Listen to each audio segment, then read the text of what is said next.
Do you know what's worse than losing $20,000 worth of equipment? Nothing. Bro, you lost us 60K. Yeah, 60K. Ow! How did you lose 3 times more? Painful. Hey Bixbyte here, how you doing? You good? Good. Welcome back to another story time with Bix, where I tell entertaining stories for your enjoyment. It's been so long that I've dropped one of these, but rest assured, y'all won't lag from this point on. It's the first one for this year, and we're already starting off on a rough note, okay? Now this is gonna be a two-parter because first I got robbed for 20K. It was actually last year, and this was back in May 2025. Then I got robbed again, same year, but in the December holiday 2025. Okay, how did I lose my $20K worth of a phone? Well, let me tell you something. It all starts with my first love, Betty. Betty was a special little phone. She was a Samsung Galaxy A12. Shut up! Apple users, you guys gotta chill, okay?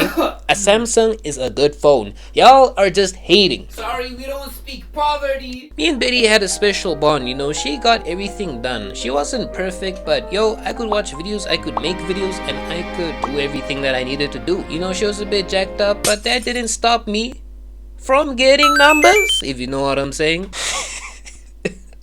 Got like one. And so, like, you know, she was really reliable, but when the funds came in to finally upgrade for the sake of content creation, I didn't hesitate, and I immediately benched Betty for Bertha. Because let me tell you something, Bertha had curves, Bertha had elegance, and Bertha had some good quality that you need for content creation. And no hate to Betty, but Bertha, my Bertha, she just looked too fine to pass up. So whenever I'd go out, I'd just be using the Samsung, and whenever I'm just in a safe spot, I'd be using the iPhone. Why? I don't want to get the expensive thing lost. It's just smart. It's quite stupid because it still got lost anyways. There was a day where I had to go take my dogs for a walk like I do like every Sunday, and I didn't really want to take my phones with because I really wanted to be immersed with nature. Okay, I don't want to listen to music or none.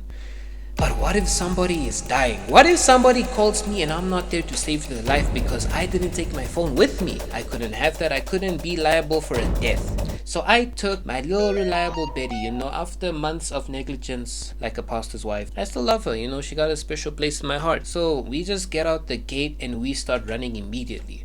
Why? Because my dogs are so excited, they act like they've been caged up for 5 years. So every time they get outside, they just start bolting, and I just have to run, else it's just gonna be some chaotic time. So after about 15 minutes of running, we finally calmed down, but my pockets felt a bit too light. Betty? Betty!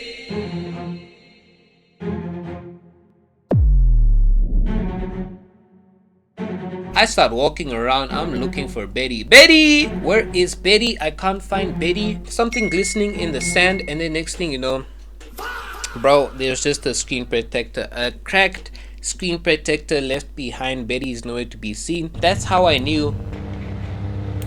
Yeah, we are absolutely cooked, chat. GG. Within the span of 15 minutes, Betty is gone. I know I had another phone, but I had like photos and things in that. So I tried to call it, no reply. 2 hours later, I get a call and I just hear, How am I, bro? What's up? oh, where's my phone? I lost it. Yeah. You can come pick it up here in Havana.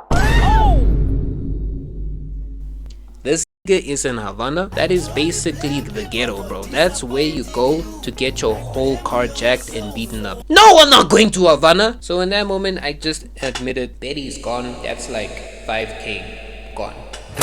That's okay. It was not okay. But I had Bertha all to myself, you know, from one to another. It'd be like that. Until it wasn't. And then one unfortunate morning, I was taking my mother to work like I always do, right? And then when I got out the car, I didn't want to leave Bertha inside because I started thinking to myself, what if somebody breaks the windshield and takes Bertha, and next thing you know, boom, that's another phone taken. And I'm like, I'm not gonna take that risk. So I take Bertha with me inside of the workplace. It is a clinic, and I ask the lady that's working there, can you please print out some documents because I need to get my passport sorted, okay? You know, your boy gonna go international, he gonna go see Zambia, it's gonna be a good time. Touchdown, Lusaka, Zambia. We arrived at our destination. We get out and we link up with our homie straight off the bat, and we get a SIM card so we can actually use the network in our phones, even though I got my phone robbed recently. She just prints the stuff and I'm waiting. I'll get bored, so I'm like, let me just watch some TikTok.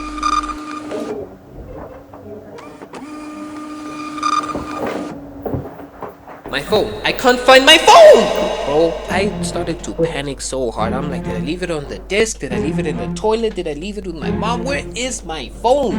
I look around. I ask everybody in the phone, and I can't lie. Even though it was a clinic, bro, that day, the disabled, the crippled, and the sick looked very suspicious. Cause tell me why I'm looking at this one dude in crutches unable to move. Okay? I'm suspecting, bro. What if bro just literally hit it in that crutch? And my Sully was also on the same timing. She was just like, damn, what if one of you guys just stole my son's phone? But I did the most logical thing and I called my boy Sam. I'm like, I need you to go on your Mac and just tell me where my phone is. Why, bro? Don't worry about it, bro. Just where is my Bro, phone? don't tell me you lost your phone. I lost it. What? Is that what you want to hear? I lost Bro, my phone. how? Now stop asking questions and tell me where my phone is. so he checks the Find My app and he says, Is your phone at the cemetery? that's when all hell broke loose. I literally left that clinic in a flash and I sped back home to get my MacBook, because my MacBook will allow me to track the live location of my phone. And then I got it. I see, damn, Bertha, he's at Khomasdal now. That's not good. I can't go there by myself because what the heck do I do, bro? The smart thing was to go to the police station, and if you know anything about Namibian police, my guy, you'll be waiting for a minute. Sometimes you're lucky, but today was not my lucky day. There was a queue and there was just different problems up ahead. One guy's talking about, no, my wife beat me with a bottle. The other person is talking about, no, this person owes me money. The other person is talking about, no, this guy scammed me of money. You have to wait in the queue, my guy. So safely about 2 hours goes by after Bertha went missing, and finally we get help. Bro just asks me, yo, what's the problem? I just explain him the whole situation and he's like, just wait there. He goes, comes back 5 minutes later with his boy and an AK-47. I'm like, woo, that's what I'm talking about. Firepower, baby. I'm getting Bertha back home. Where's the car though? We're gonna go in your car because it's gonna be undercover, okay? Because if we come in our car, we'll scare them away. Like how you think, big boss. Let's go. Me and the two big bosses, we roll out and we go to the last location that was shown on Find My, which was at this grocery store by, you know, in Khomasdal. But it was kind of a complex because there's many places there and there's many cars and people. So where do we start? They start with the last precise location, which was in a bar where they gamble. Okay, makes sense. So he explains to me, just act like you're there to get a drink and just relax. Bet, I can do that. But when I tell you, these niggas were locked in on their job, because as soon as you walked in, bro, the one officer just started to flirt with a girl. My sister, you're looking like a princess. Don't you want to serve me a free drink? You know, they just do their thing. They order their drinks. They're flirting at the bar, bro. I'm looking left and right and I see these old men and these guys, they're just watching games. They're betting. I'm like, any one of you niggas might have my Bertha. I just want my Bertha back to come back with me, bro. But I have to act cool and nonchalant. I can't be staring for too hard. Long story short, it was a dead end. We didn't get any information and we walked out hopeless. I walked out hopeless, but bros didn't give up hope. We noticed the lady just walking around watching the cars. The same dude that was flirting with the lady went to ask her, hey yo, have you seen anybody trying to sell a phone? We're looking for a phone. And she low-key just didn't give up information, so gave her like a little tip and she was like, awe me bra, check ne. There's a tech store there and I saw somebody just walk there. Okay, he was mentioning selling a phone. We are inner than in.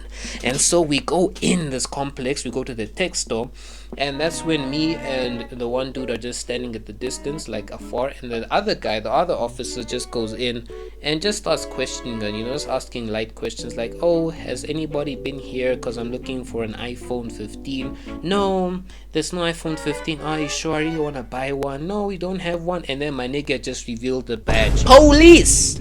My sister, You are suspect, bro. She started to shiver immediately, and from there I just saw good cop bad cop happening. Because tell me why one brother is just acting like my sister. Why are you lying? You know there was somebody. Okay, I'm sorry. Yes, somebody actually came here looking to sell the phone. I knew it. So are you part of it? Because why are you lying now? No, I swear I'm not part of it. You are part of it and you are liable. In fact, give me your documents just to see if this establishment is legally whatever, you know, licensed. Bro, a lot is going on. Long story short, okay, she ends up giving us footage, CCTV footage of the person that went there to try and sell her the iPhone, and it was like a light-skinned dude with a hat on, so you couldn't really see who it was. But now, next thing you know, because the lady couldn't like provide proper documents, it led us to a whole other side quest, and we ended up finding out two dudes that were illegally in the country, bro, just selling stuff, and they just had to be taken into the back to the police station in my car, bro. There was so much going on this day. I just wanted Bertha back home, but now the problem is they had to end it there, and I couldn't follow up with Bertha that day. So that was the end of the first day. They had to pack up, and he just told me a specific thing: if you hear contact, don't do anything, just let us know. I completely forgot that because I literally fumbled the bag so hard because they made contact with me, and I'll explain now. I went to go take a shower that night around 10 p.m. and once I just got out the shower, bro, my guy Sam calls me frantically, and I didn't answer because I was in the shower, bro. I'm just naked here, a lot is showing, and then my girl hits me up, and my girl is just like, hey, answer now, it's important, they found your phone, Apple needs your account to check your phone, it needs your password to attack your phone. And I'm just like, password? And they need my password? It's like, yes, Apple ID needs your password so you can track your phone and get it back. I'm not thinking. I'm just like, okay, I send the password in, I type, it's not going through, and it's like, are you sure that's the password? I'm like, yes, that's the password. Then I try out the passwords that were my old passwords, and then we low-key saw that link doesn't look like it's from Apple. 3 computer science students just got fished, bro. We just got scammed. We gave our password away to the niggas that stole our phone, and immediately I saw my phone was removed off of Find My. It was too late, bro. The damage was done. The job was so much harder. The next morning I explained to the officers, niggas were roasting me so hard, and they were like, big boss, I told you, don't answer anything, just let us handle it. And I messed up, and ever since that day everything dried out, staled out. I was keeping hope, but honestly I just didn't have the heart to keep pursuing it. For a little bit I did stake out the situation with a pen and a paper, marking a lot of different things, but you know, I just lost the motivation, and that's when, you know, my flight came to go to Zambia. I just took it and I couldn't follow up with Betty any longer. So that marks how I lost 20k. So if you guys like this video, please leave a like and subscribe, and you'll get part 2 next week. Pixabite out. Peace.